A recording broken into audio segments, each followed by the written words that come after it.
ప్రభు నామమున అందరికీ శుభోదయం.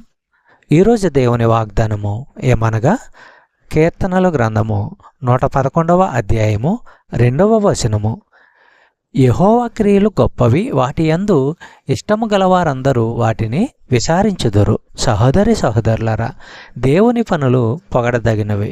మనము వాటిని అస్తమానం ధ్యానించాలి. వాటిని ఎంత వివరంగా అర్థం చేసుకుంటే అంత అద్భుతంగా కనిపిస్తాయి.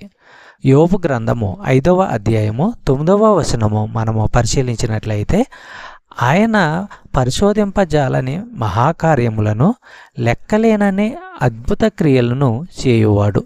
సహోదరి సహోదరులారా, దేవుడు అద్భుతాలు చేసేవాడు కాబట్టి యోబు కోల్పోయిన ఆస్తిపాస్తులన్నిటినీ అద్భుతమైన రీతిలో సమకూర్చగలడు.